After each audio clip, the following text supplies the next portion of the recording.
చేస్తున్నానండి ఈరోజు ఉల్లిపాయలు, పచ్చిమిరపకాయలు, కరివేపాకు, ఏరుశనగ పలుకులు, శనగపప్పు, నెక్స్ట్ ఇది మామూలు రోజు వేసుకునే తాలింపు ఆవాలు, జీలకర్ర వేగిపోయింది.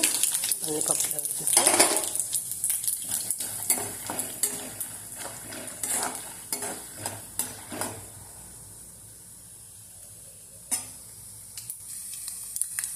తాలింపు వేగింది. ఉల్లిపాయలు వేద్దాం.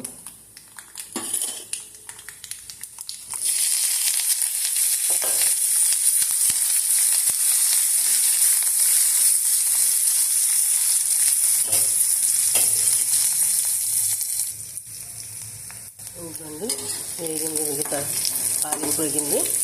ఇప్పుడు వాటర్ పోసేద్దాం.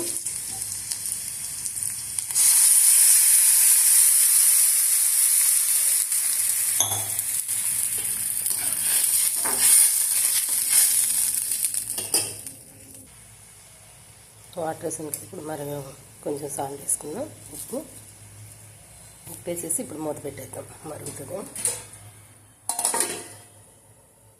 ఇప్పుడు మూత తీసి చూద్దాం ఒకసారి. మరుగుతుంది కదా. ఇప్పుడు ఇదిగో వేపి పెట్టుకున్న సేమ్యా దాంట్లో వేసేద్దాం. ఎసర్లో వేసేసి ఉడుకుతుంది.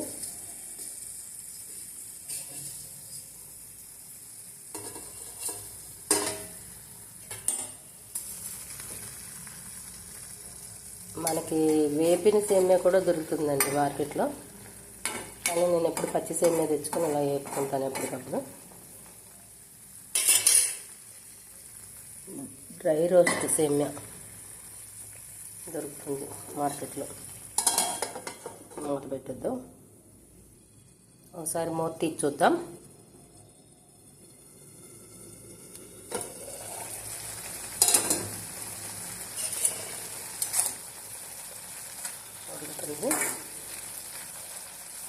నేను వేసిన నీళ్ళు అలా సరిపోతాయండి దీనికి. ఒకవేళ మీకు వాటర్ ఎక్కువైంది అనుకుంటే సుజీ రవ్వ అంటారు కదా, అది వేసుకోవచ్చు. బొంబాయి రవ్వ కొంచెం ఇలా జల్లేస్తే పొడి పొడిగా వస్తుంది. అది ఒకటి అన్నమాట. ఇది నాకు నేను వేసిన దానికి ఇది పొడి పొడిగా వస్తుంది, సరిపోతుంది. వాటర్ అంతా అయిపోతే మూత తీసి చూద్దామండి ఒకసారి.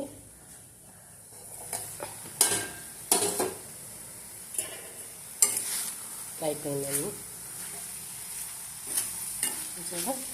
అయిపోయింది. నేను